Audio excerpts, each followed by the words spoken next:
C'est d'abord une thèse de doctorat que notre ami Ali Genoun a publié en livre.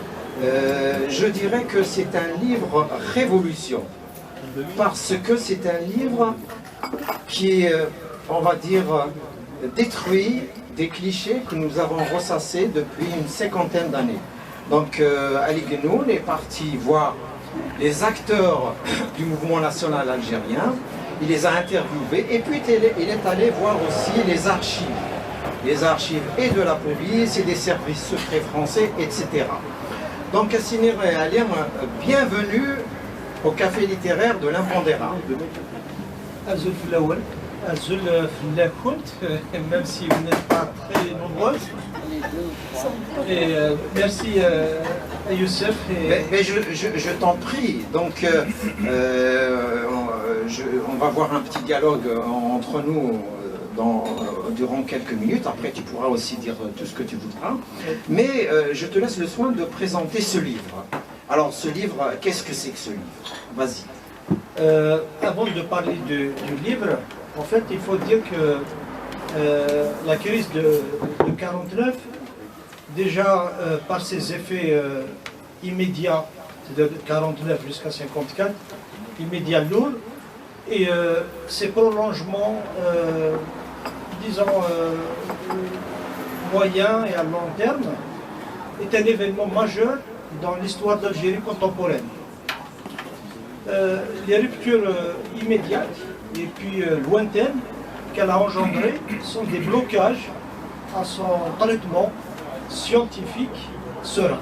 Tu parlais de blocage. Pourquoi la question qu'elle a posée est particulièrement celle liée à la construction démocratique font peur.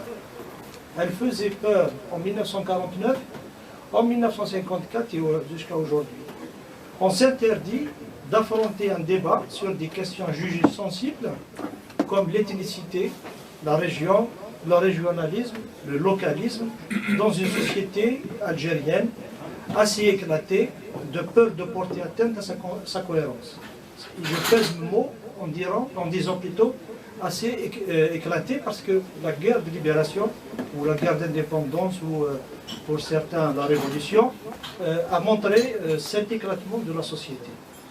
Or, en refusant d'aborder ces sujets, en disqualifiant des disciplines universitaires, comme par exemple l'ethnologie ou l'anthropologie, perçues comme support de la science coloniale, on complique davantage la situation. Marginaliser cette question que je mets entre guillemets identitaire a été confinée dans le discours idéologique servant des causes politiques du présent, de 1949 jusqu'à aujourd'hui.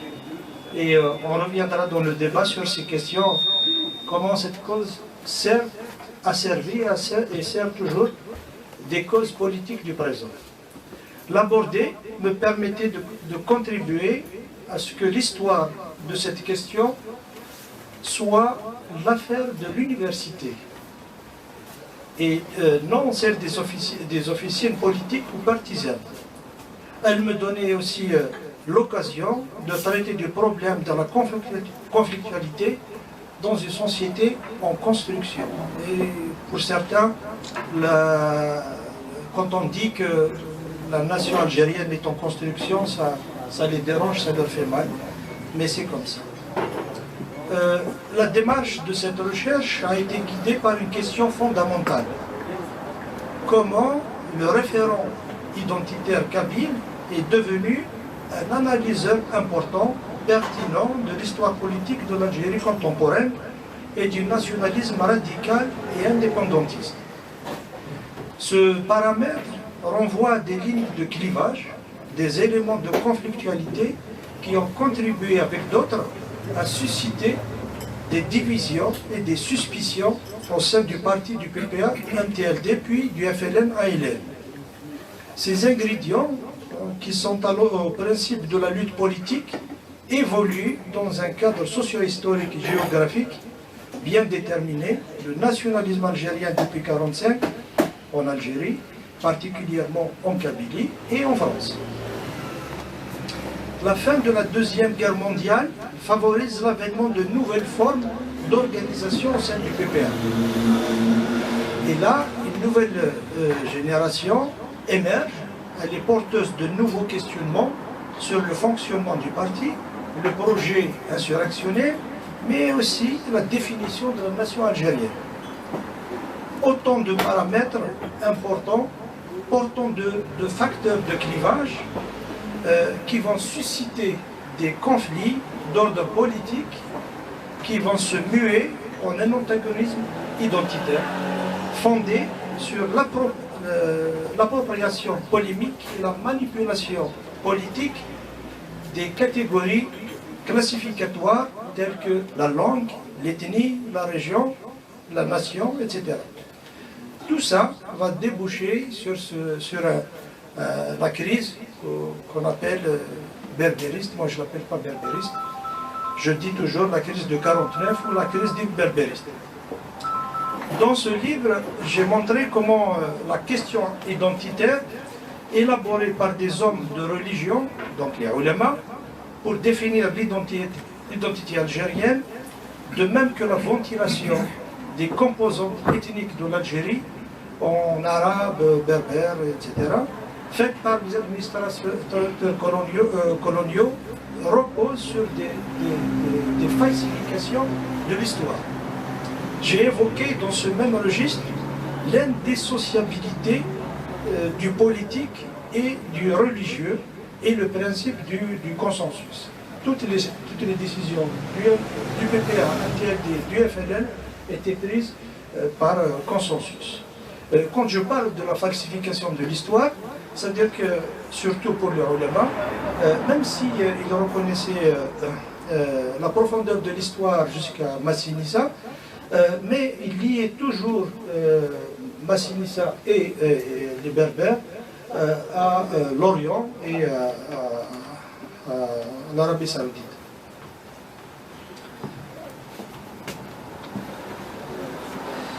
J'ai montré aussi l'histoire de la gestion de l'ethnicité par le nationalisme radical et l'émergence des mouvements identitaires kabyles. Le principe en jeu que j'apporte au débat réside dans l'imposition de la définition de cette crise, de ses enjeux et de ses modalités. En clair, dans le fait, les acteurs qui gagnent un combat politique parviennent à en imposer une définition aux contemporains et à la postérité. Ça veut dire quoi? Ça veut dire que pendant la crise de 1949, ceux qui ont gagné la lutte ont imposé donc la définition de la nation comme étant, ont imposé la définition de la crise comme étant berbériste. Que cela soit pour stigmatiser les auteurs de la crise en tant que diviseurs, traîtres à la cause nationale, ou pour les célébrer en tant que précurseurs de la revendication culturelle berbère. Donc aujourd'hui, la crise de 1949 est en effet uniment perçue comme la crise berbériste. Sur ce rapport, mon travail pourrait avantageusement et plus explicitement s'intituler « Comment la crise de 1949 est devenue la crise berbériste ». Je précise que ma connaissance de l'histoire politique de l'Algérie, depuis sa guerre d'indépendance jusqu'à nos jours, m'a permis de ne pas perdre de vue ce que les témoignages, dont tu as parlé tout à l'heure, que j'ai recueillis, doivent au développement politique contemporain et au rôle politique joué par les acteurs, par les témoins, à la suite de la crise de 1949. Il y a ceux qui se sont tus directement, ils ne voulaient plus parler de la crise. Il y a ceux qui ont énormément écrit et définissaient la crise comme une crise berbériste. Je montre d'un côté que non seulement les nationalistes qui ont triomphé de cette crise, ils sont parvenus en invoquant le danger du berbérisme de façon cynique ou sincère, mais aussi que ce sont les mêmes militants qui sont parvenus à consolider leur position dans le parti en jouant sur des mécanismes clientélistes ou régionalistes. En fait, ils ont joué sur deux registres. D'un côté, ils sont régionalistes, ils accusent les autres de régionalisme, et ils sont clientélistes, et ils disent de ces militants de 49 des clientélistes. J'ai établi de l'autre côté, de façon définitive, que les acteurs stigmatisés comme berbéristes en 1949 étaient avant tout mus par le désir de promouvoir des idéaux et des pratiques politiques démocratiques. J'insiste sur ce point, et non pas culturalistes, et moins encore régionalistes. J'ai dans ce sens montré la lucidité de leurs idées développées dans une brochure. Moi, je cite des documents, mais en particulier la brochure L'Algérie libre vivra, signée Idir Ouattani, qui reste d'ailleurs, ces idées restent d'actualité. Et malheureusement, c'est un texte qui est très mal connu. Sinon, il est d'actualité aujourd'hui, en 2021. Dans cette perspective, la référence à la culture berbère n'était qu'une des conséquences impliquées par le rattachement à des idéaux et des pratiques démocratiques. La crise berbériste, la crise dite berbériste de 1949, elle le devient plus tard, elle le devient à la fin de la crise. Cette recherche montre à travers une sociologie des acteurs inédite, c'est la première fois qu'une sociologie de ces acteurs a été faite, et un compte en courant de ce qui a été écrit par plusieurs auteurs, que les opposants à la direction de 1949 ne formaient pas un bloc homogène. Même si ils partageaient plusieurs idées, ils sont traversés par des contradictions et divergés, notamment sur la stratégie à adopter face à la direction de leur parti, sur la langue arabe et l'islam. Les militants de 1949 n'étaient pas isolés. Je pense avoir réussi à montrer qu'ils appartenaient à plusieurs raisons. J'ai démontré que contrairement à ce qui a été dit et écrit, que la crise de 1949 a été longue, a touché plusieurs régions du pays et que la répression a été violente. C'est excellent, hein. C'est excellent. Je voudrais participer avec une ou deux questions avant de te laisser le soin de continuer ta présentation judicieuse et précieuse. Donc, l'un des intérêts du livre, c'est que tu es allé voir les archives. Et c'est des archives qui n'ont pas souvent été consultées. Alors, cette crise démocratique, je suis d'accord avec toi, c'est d'abord une crise démocratique en 1949. Elle a eu lieu en Kabylie, dans l'Algérois, dans l'Oranie et dans l'immigration, et principalement dans la région parisienne. Donc dans la région parisienne, il y a eu des combats, des bagarres dans les cafés kabyles, et souvent ces bagarres se déroulaient uniquement entre Kabyles. Est-ce que tu peux nous dire un mot à propos de ce que je viens d'affirmer? Oui, bien sûr. Que ce soit dans l'immigration, que ce soit par exemple à Alger. Alger, et je reviendrai sur l'immigration, à Alger, ce sont les Algérois kabyles qui faisaient partie de la direction, qui sont allés dans l'Oranie, particulièrement dans l'Oranie, pour justement dire que ce sont des berbéristes. Et malheureusement pour la direction, c'est qu'en Oranie, les gens les connaissaient. Pourquoi? Comment ils les connaissaient? Ils les connaissaient parce que Omar al-Sadiq, Ammar al-Hamouda, Aït Ahmed et d'autres ont formé ces militants, formé les militants de l'Ouest. Donc ils les connaissaient. Alors quand ils venaient leur dire c'est des berbéristes, c'est pas vrai, mais on les connaît. Ils ne sont pas des berbéristes. Et d'ailleurs, le mot berbériste était très flou. Et on l'associait parfois au communisme, berbéro-matérialiste. J'ai demandé à un acteur de 49, je dis mais qu'est-ce que vous voulez dire? Il m'a dit mais je ne savais pas. Il m'a dit j'ai cherché dans le dictionnaire et tout, mais je n'ai pas trouvé la signification de berbéro-matérialiste. bien sûr, enfin, c'est des militants qui posaient d'autres questions et en Oranie toujours, il y a eu vers septembre 49 une réunion qui a regroupé la plupart des cadres. L'ordre du jour, donc, c'était la crise. Et ils ont signé une motion disant, voilà, on ne reconnaît pas la direction. Ce qui se passe, ce n'est pas du berbérisme, ni rien du tout. Ce sont des questions politiques qui se posent à l'intérieur du parti. Ces gens demandent à s'expliquer devant le congrès, devant un congrès, et vous refusez la chose. Donc voilà. Alors donc en France, c'est la même chose. La plupart des acteurs étaient kabyles. Et quand le parti a voulu justement faire un travail dans ce sens, c'est-à-dire stigmatiser ces gens de berbéristes, donc ils ont envoyé des Kabyles. Et les Kabyles, parce que la plupart des acteurs en 1942 de la direction étaient Kabyles. Donc, et la direction s'est scindée en deux.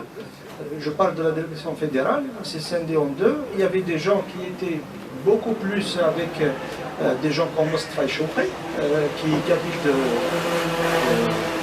Borj Barrière, voilà, et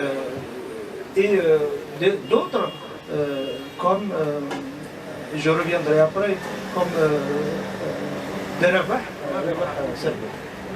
Donc, en fait, la question n'était pas Kabyle contre Kabyle, c'était direction contre la direction. Des gens qui étaient des contestataires, parce que moi je ne les appelle pas opposants. Pourquoi pas opposants? Parce qu'un opposant, c'est quelqu'un qui va prendre la place, qui voulait prendre la place du chef. Alors que eux, c'est pas ce qu'ils demandaient. Ils demandaient juste à discuter des questions politiques qui se posaient à l'intérieur du parti. Donc, ce n'était pas perçu de cette manière, c'est-à-dire Kabyle contre Kabyle à l'époque. Le problème s'est posé plus tard, pas encore.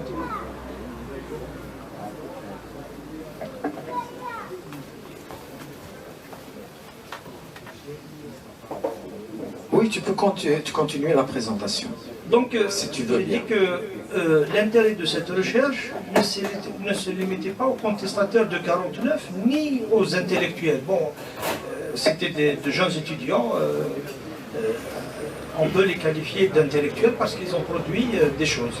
J'ai montré à travers une sociologie renouvelée de l'encadrement PPA en Kabylie, puis du FLN, comment et à quel point la question nationale, le régionalisme ont accaparé l'esprit des maquisards, dont par exemple Krim était le chef. J'ai mis en évidence le poids de la crise de 49 dans la mise à l'écart de la Kabylie et de son encadrement par les dirigeants du PPMTLD de 49 à juillet 54. Mais aussi les différentes tractations entre Krim et Ouamran et les dirigeants du FLN naissants. J'ai montré aussi comment Krim a réussi pour la première fois de l'histoire de la Kabylie à unifier les deux Kabylies. Je n'aime pas le mot petite et grande Kabylie, d'ailleurs dans le livre je le mets entre guillemets, mais Krim, pour l'histoire, il était anti-berbériste en 1949, mais vers 55-56, il a réussi, le premier à le faire, à unifier les deux Kabylies, les deux versants de la Kabylie en une seule wilaya. J'ai montré pour la période de la guerre d'indépendance comment la Kabylie s'est imposée comme une région pivot dans la lutte libératrice et a permis à ses cadres de jouer les premiers rôles dans la direction du FLN-ALN et d'être perçus comme hégémoniques dans la conduite de la guerre. Donc il y a des choses, un contexte tout à fait compréhensible, qu'on peut vérifier. Alors, il y a quelqu'un qui m'a reproché le fait que j'ai fait une conférence une fois, il me dit, mais pourquoi vous ne dites pas que nous sommes plus intelligents que William? Bon, voilà. Je ne sais pas. Alors, quand on explique donc ce point, comment par exemple Ouamran est devenu chef de la Wilaya 4 en 1955, la zone 4 qui va devenir Wilaya 4, comment le colonel Sichrif est devenu chef de la Wilaya 6, et comment au congrès de la Soumam, il y avait donc 4 Kabyles qui représentaient des directions extrêmement importantes, donc à savoir la Wilaya 3, la Wilaya 4, la Wilaya 6 et bien sûr Abben pour le FLN. J'ai montré pour la période donc, de la guerre comment aussi ces Kabyles étaient perçus comme hégémoniques. Et là, on peut débattre, alors que les autres chefs étaient régionalistes, étaient clientélistes, beaucoup plus que Krim. Parce qu'autour de Krim, il n'y avait pas que des Kabyles, même si l'encadrement autour de Krim était... enfin, les Kabyles étaient nombreux. Mohamed Harbi, par exemple, même si les Kabyles, et les gens ne le savaient pas, il faisait partie de l'encadrement de Krim.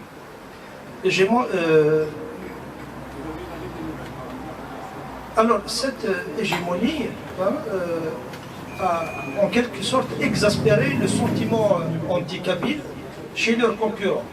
Alors, mais bien sûr, ce n'est pas seulement ce fait qui l'explique. Parmi les choses qui peuvent l'expliquer, le fait que Amirouche, par exemple, est allé régler les problèmes en Wilaya chez les Wilaya 1 chez les Aurésiens. Mais je souligne aussi comment la crise de 49, d'abord, puis la guerre, a broyé la société politique plurielle, la destruction des élites politiques, les cadres et les étudiants, et ont privé la Kabylie et l'Algérie d'un encadrement organisateur et féru de controverses culturelles et politiques. 49, c'était fini. Fini pour les gens qui débattaient, fini pour les idées plurielles, fini pour un débat sur la démocratie. La guerre de libération a terminé le travail avec la Bleu 8 et d'autres épisodes de la guerre.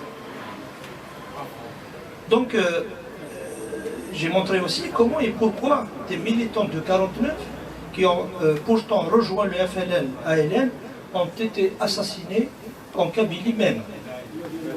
Et là aussi, ils ont été assassinés pas par des gens qui sont venus de l'ouest ou du sud, mais par des chefs kabyles.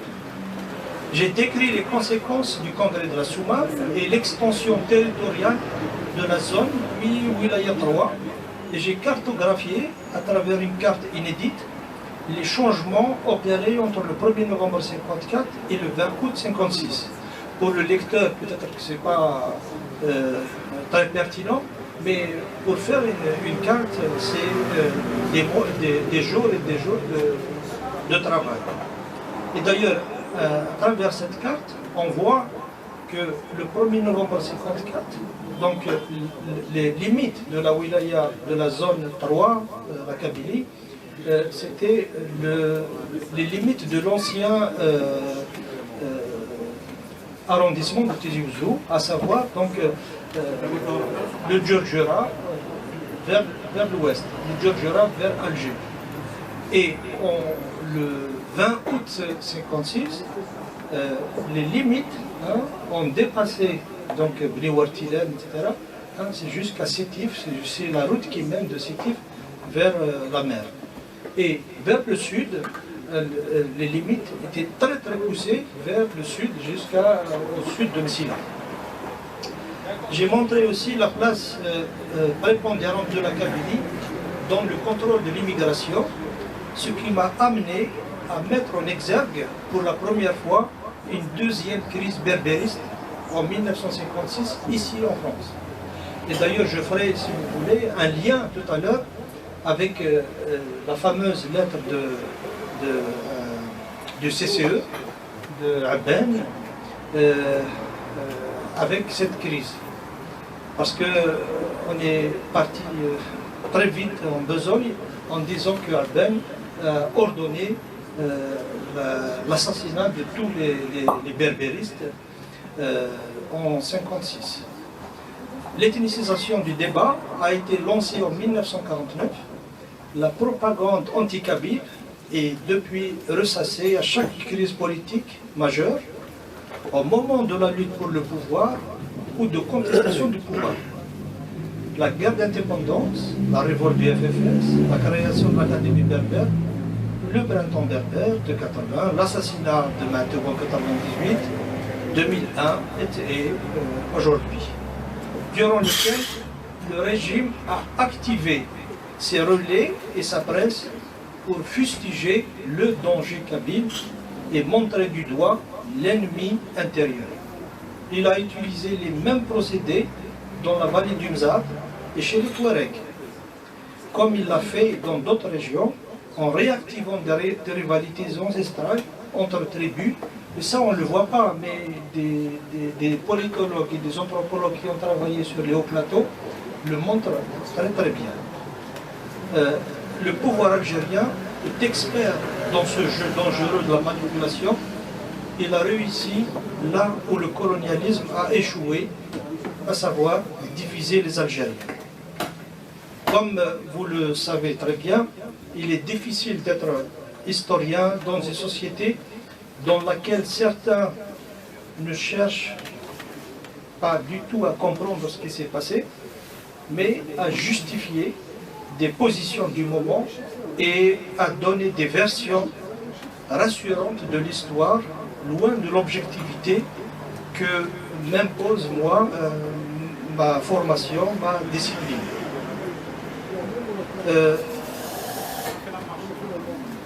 J'espère, à travers ce livre, avoir apporté une contribution à l'histoire de la Kabylie et un débat apaisé sur ce passé, loin des polémiques qui ont pour but l'utilisation de l'histoire à des fins politiques immédiates.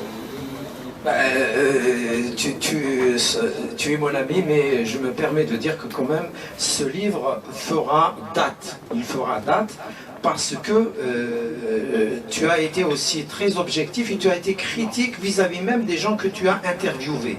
Même s'ils ont un passé révolutionnaire, mais des fois, ils déforment un peu à leur manière l'histoire. Et donc, tu as fait les recoupements nécessaires, et ça, c'est excellent, c'est assez rare, même chez les historiens en général.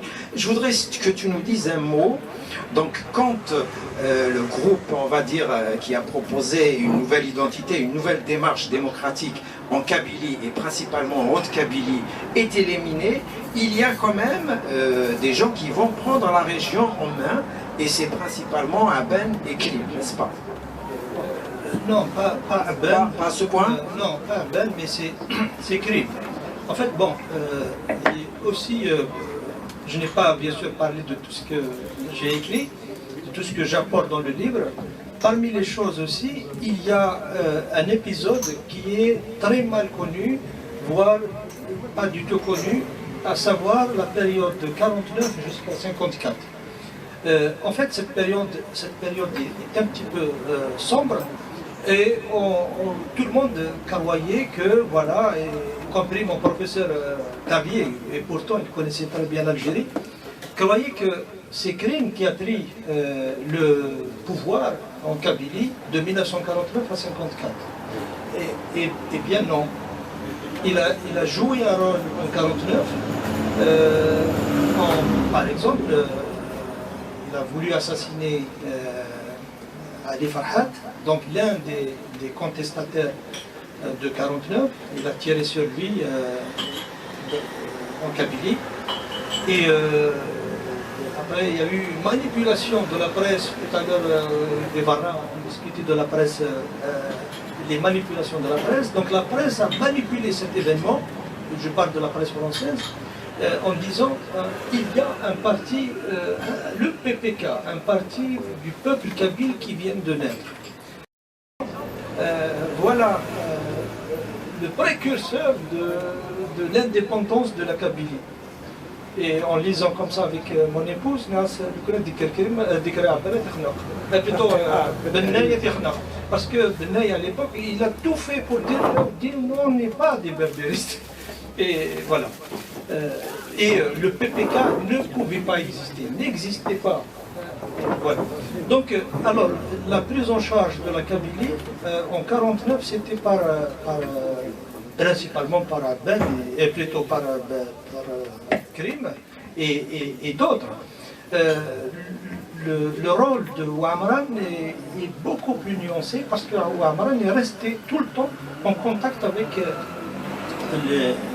les exclus de 1949. Par exemple, j'ai discuté avec, comment il s'appelle, Belhoussi, et il m'a dit que le nom de vos parents, parce que vos parents revenaient tout le temps dans les discussions avec Benay Wali et d'autres. Et d'ailleurs, Belhoussi, plutôt Hajraz, lui a passé un livre, l'Obkom, c'est un livre russe sur la révolution, je pense, sur la révolution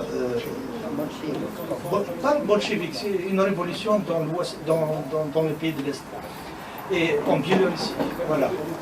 Et c'est Ouamran qui a demandé à Hajraz ce livre.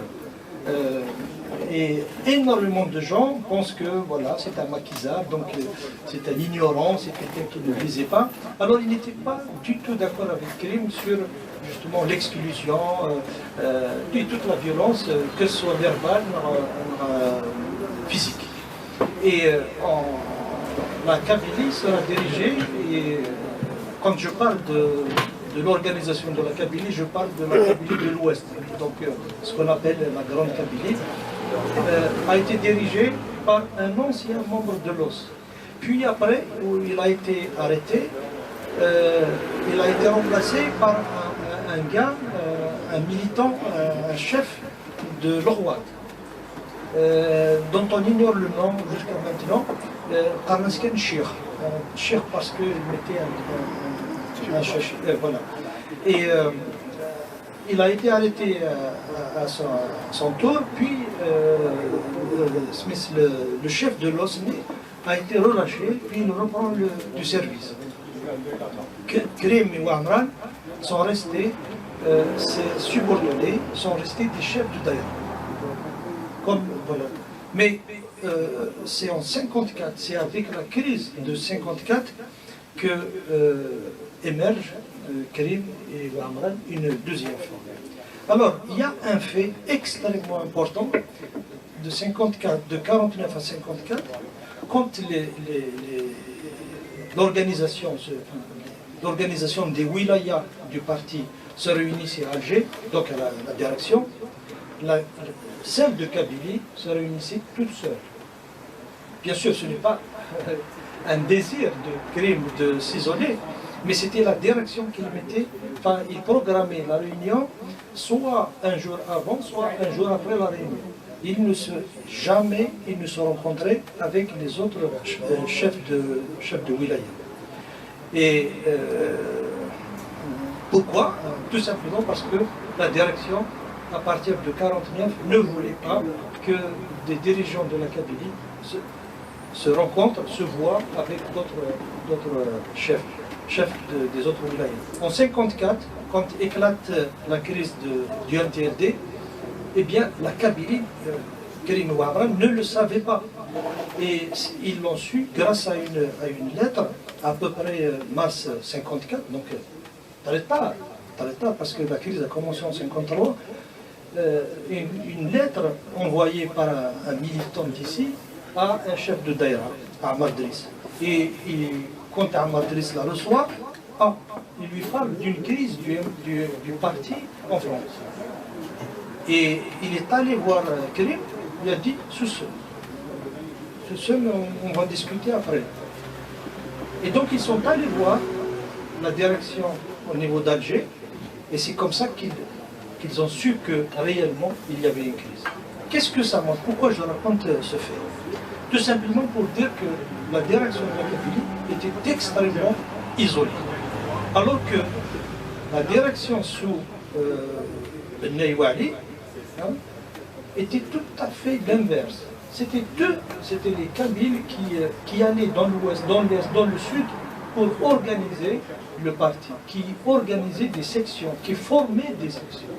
49, c'était fini. La Kabylie a été isolée. Très bien, merci Ali. Je crois qu'il est temps qu'on donne la parole à la salle et donc tu reviendras sur d'autres thématiques. Donc je vous demanderai de poser des questions, si c'est possible, précises et on va dire assez brèves, si c'est possible. Merci. Oui. Ali, je voudrais bien que tu apportes un peu plus de précision sur cette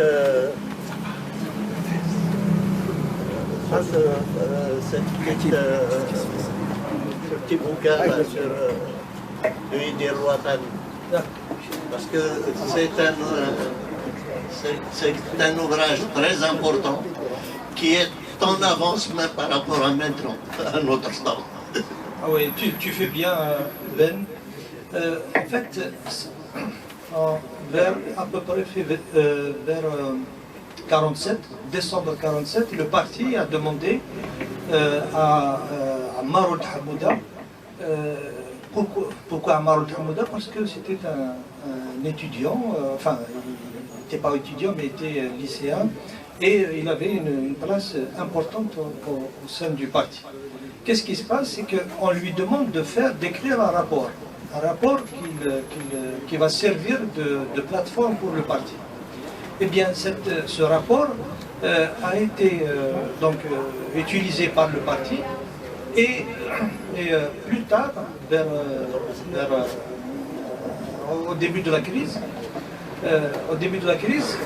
les militants d'Alger, quand je parle de militants d'Alger, je parle de Belhoussin, de Hannin et d'autres militants, ils étaient face à une désinformation, face à une propagande du parti, et ils devaient, pas se justifier, mais ils devaient expliquer au sein du parti ce qui se passait. Et donc ils ont écrit cet ouvrage, enfin c'est pas un ouvrage, c'est une brochure, et à peu près d'une 55 pages à peu près, et ils l'ont publié en juillet 49. Qu'est-ce qu'ils développent? Ils développent deux axes importants. Donc qu'est-ce que la nation algérienne? Et deuxième partie, c'est comment parvenir à l'indépendance de l'Algérie. Et que serait l'Algérie une fois libérée? Alors, dans la première partie, donc, il faut que je cite quand même qui a écrit cette brochure, parce qu'elle était signée Idir El-Watani. Idir, donc c'est le frère de Ammar Haddad, yeux bleus. Et j'ai découvert par hasard que le monsieur que vous voyez là-bas est le fils de ce Haddad, de Idir Haddad. Voilà. Et donc, qu'est-ce qui se passe? Donc, pourquoi Idir Haddad? Pourquoi Idir? On le voyait comme ça, c'était un serveur. Mais bien sûr, il avait une autre signification. Idir, Yidir, voilà, vivre. Et puis, le Watani. Donc, c'est un mélange de... Et le titre de la brochure, L'Algérie libre vivra. C'est une réponse à une publication de l'ancien gouverneur général de l'Algérie qui a écrit un livre pour dire l'Algérie vivra-t-elle avec un point d'interrogation. Et donc eux, ils ont répondu l'Algérie libre vivra. Et donc dans je vais mettre dans le contexte la chose, c'est que quand cette brochure a été imprimée, eh bien, elle a été censurée. Le parti a envoyé un commando pour récupérer la brochure, donc pour l'empêcher d'être distribuée. Et j'ai retrouvé dans les archives de la police exactement la même chose. C'est que la police coloniale a envoyé ses agents pour récupérer la brochure. Sauf que, donc, Hadjaras et les autres, donc, sous ce pseudonyme d'El Watani se cachait le nom de Hadjaras, le nom de Yahya Hannin et Belhoussi. Et donc, bien sûr, la brochure n'a pas été écrite seulement par ces trois personnes. C'est eux qui ont fait la synthèse. Alors, parmi les gens qui ont participé à cette brochure, à l'écriture de cette brochure, à la rédaction, il y avait l'ancien membre fondateur de l'Étoile panafricaine. Et son nom va me revenir. Et puis, donc, ils ont pris le stock et ils l'ont mis à Boufarik. Pourquoi Boufarik? Parce que Hannin, par exemple, avait sa famille à Boufarik. Il y avait une importante colonie kabyle installée dans cette ville. Donc, ils l'ont prise et puis donc, ils l'ont cachée. Et cette brochure n'était pas destinée à une large diffusion. Elle était destinée seulement aux militants et cadres du parti. Pourquoi? Parce que si on ne comprend pas le contexte, on ne comprendra absolument rien du tout de la chose. Pourquoi? Tout simplement, c'est des nationalistes qui appartenaient à un parti. Je n'ai jamais été encarté ou embrigadé dans un parti, mais les militants nationalistes étaient respectueux de la discipline du parti. Et donc il fallait que la discussion, le débat reste à l'intérieur du parti. Et donc la première partie, ils définissent c'est quoi une nation. Alors, en Algérie, il y avait deux définitions, deux inspirations. Il y avait ceux qui pensaient la nation comme l'Allemagne, pour dire que voilà, c'est le sang des Vernen, etc. Et il y avait ceux qui ont adopté la définition d'Ernest Renan de France, pour dire que la nation, c'est l'histoire, c'est le besoin de vivre ensemble qui fait que voilà, une nation peut exister. Et dans cette nation, donc, ces gens disaient voilà, nous sommes tous des Algériens, qu'on soit berbère, qu'on soit autre, et que, un fait important, que notre histoire plonge ses racines dans l'Antiquité. Donc Massinissa, Jugurtha, et d'ailleurs ils ont toujours utilisé Massinissa et Jugurtha, et surtout Jugurtha, pour dire que vous nous prenez pour des colonisés, des gens qui n'ont pas de nation. Eh bien, Jugurtha a lutté contre des Occidentaux comme vous, des Romains. Donc il faisait toujours le lien entre l'Antiquité et le présent. Dans la deuxième partie, donc, il développait la façon d'aboutir à ce projet, à savoir est-ce que c'est une guerre de partisans, comme Internet l'a développé, ou autrement. Et c'était une question extrêmement importante au sein du parti. Voilà à peu près les grandes lignes de ce... Et cette brochure va disparaître parce qu'elle faut filer entre les mailles Kankaran. C'était une clandestinité totale. Et elle va réapparaître en 1956. Pourquoi en 1956? Parce qu'en 1956, il y a eu une deuxième crise berbériste ici en France. Et durant cette crise, eh bien, Belhoussine était appelé à faire le...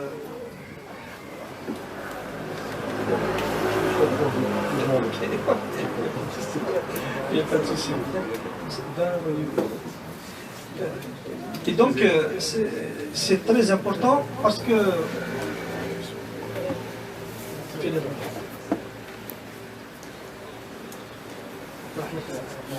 Oui, en 56.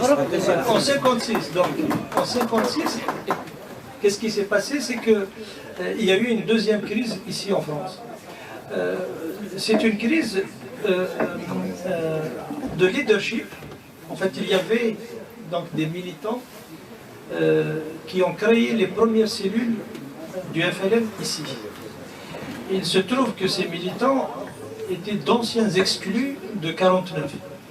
Parmi eux, Ahmed Zmerli, l'ancien, je pense le troisième wali de Tizi Ouzou, après 62.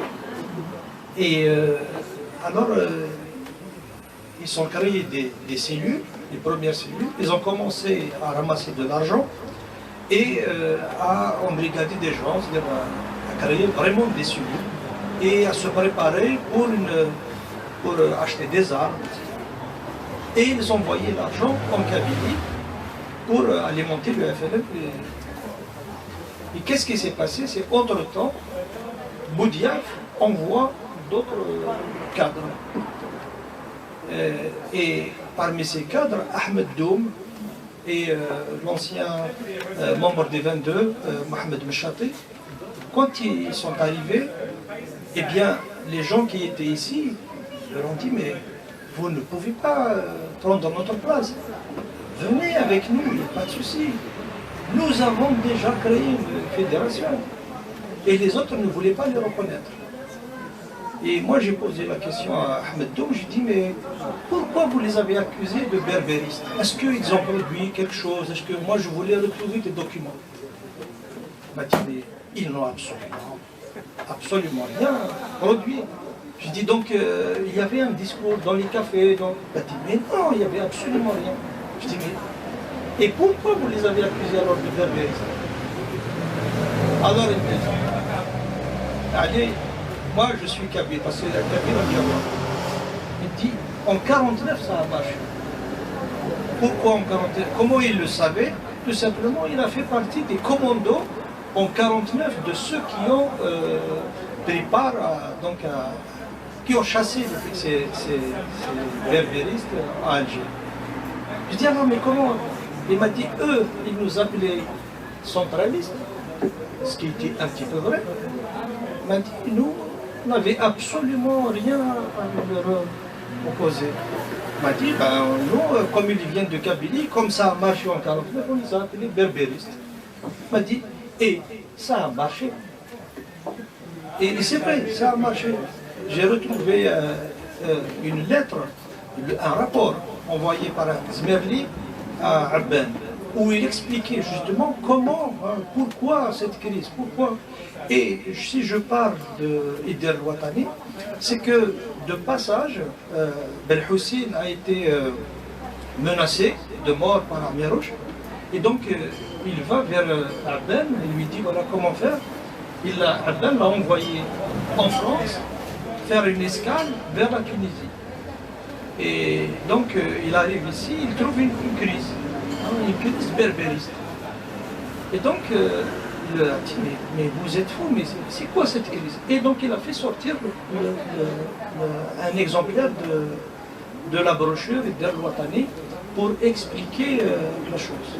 Et j'ai rencontré, c'est le témoignage, tu me parlais de témoignage, son témoignage était vraiment extraordinaire. Pourquoi? Parce que je l'ai recoupé avec le témoignage de Ahmed Douk. Il disait exactement la même chose. Vraiment avec des détails. Hein. Alors Ahmed Douk il m'a dit, il est venu jouer son Nehru. Je dis, mais pourquoi? Il me dit, on ne voulait pas que Belhoussine joue un rôle important dans la résolution de cette crise. sais pas.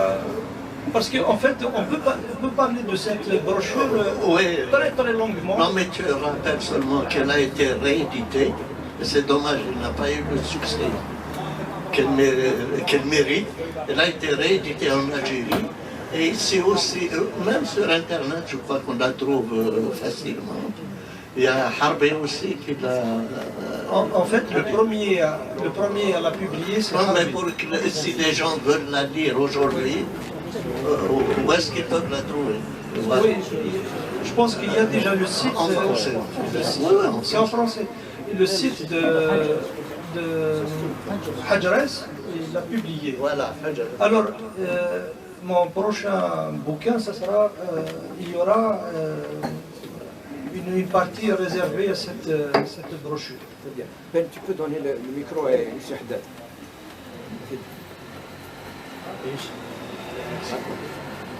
Zulf Laoun, Zoula Ali, c'est un plaisir de te revoir. Donc j'aimerais que tu nous dises 2 ou 3 mots sur une des thèses que tu es le premier à avoir posée. En l'occurrence, une approche historique sur l'émergence de la Kabylie politique. Tu poses la problématique, tu as dit un mot tout à l'heure, mais vraiment d'une façon très superficielle, en disant que la Kabylie, à partir de 1949, s'est retrouvée isolée. Et c'est cet isolement, avec l'émergence de crimes, c'est ta thèse, qui ont fait émerger la Kabylie politique qu'on connaît aujourd'hui. J'aimerais bien, s'il te plaît, que tu nous dises quelques mots, et merci.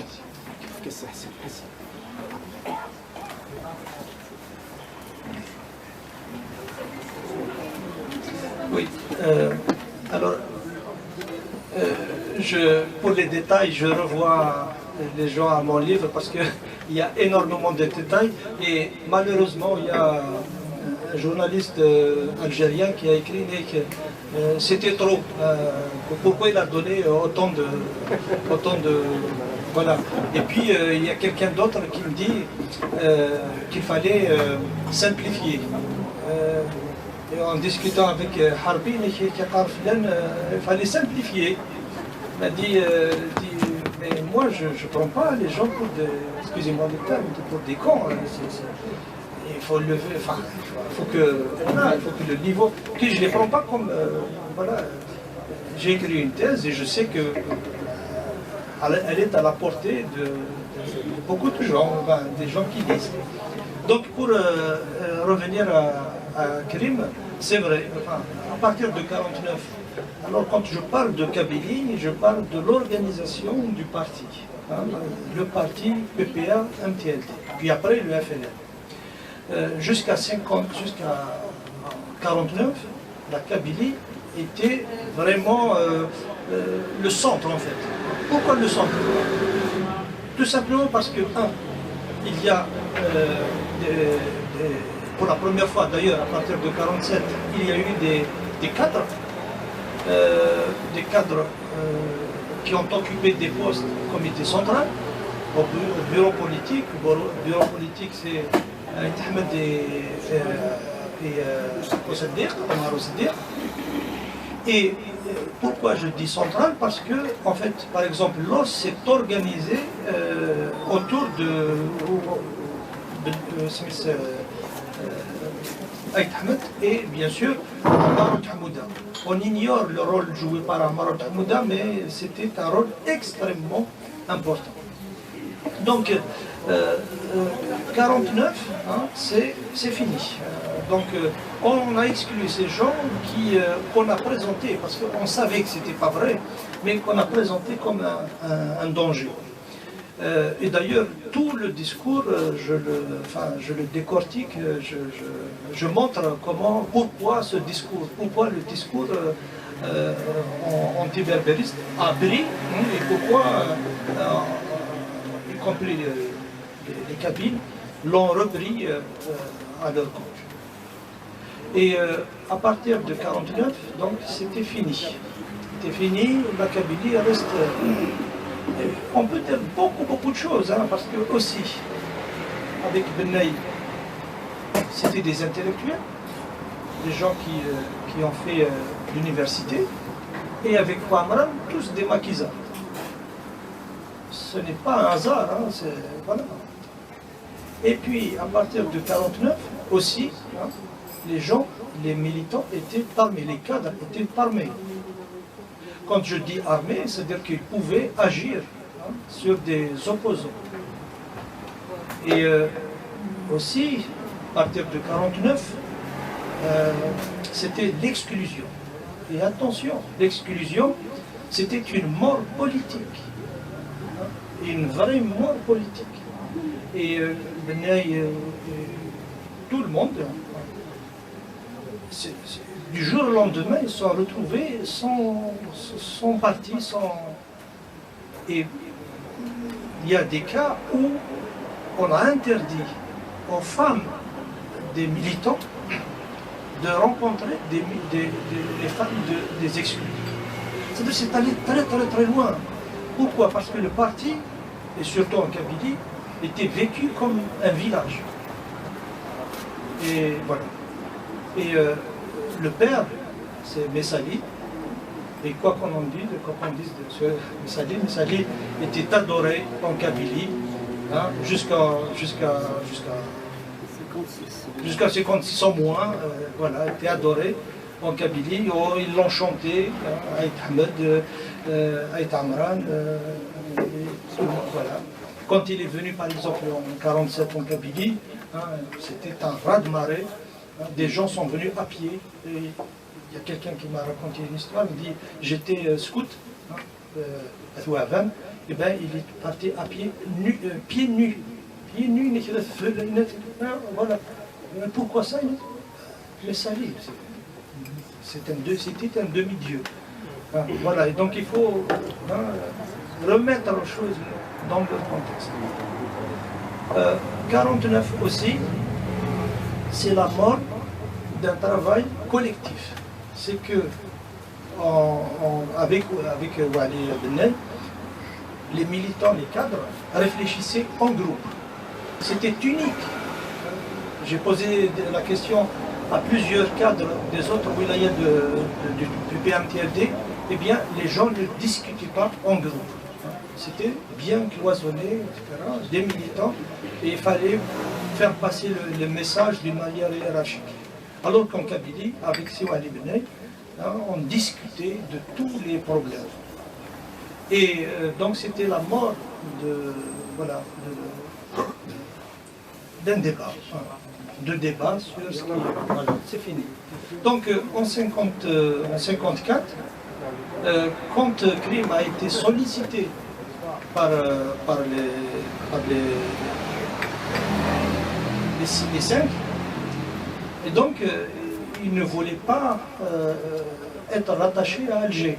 Il voulait sa place. Et il était beaucoup aidé par Amr Amran. Et souvent, on ignore aussi le rôle de Amr Amran dans cette crise. D'ailleurs, dans tout le mouvement national, toujours considéré comme étant le second, l'éternel second. Et aussi, donc, quand il négocie, grâce aussi à Amran, quand il négocie, il utilisait les armes, il était toujours armé. Et d'ailleurs, les anciens cadres du FLN soulignaient tout le temps ça. Et quand Boudiaf voulait envoyer des militants pour discuter avec eux, ils avaient peur.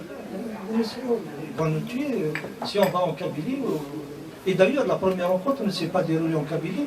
C'était à Belgueton, je ne sais pas comment on a. C'est Mustafa. Belgueton.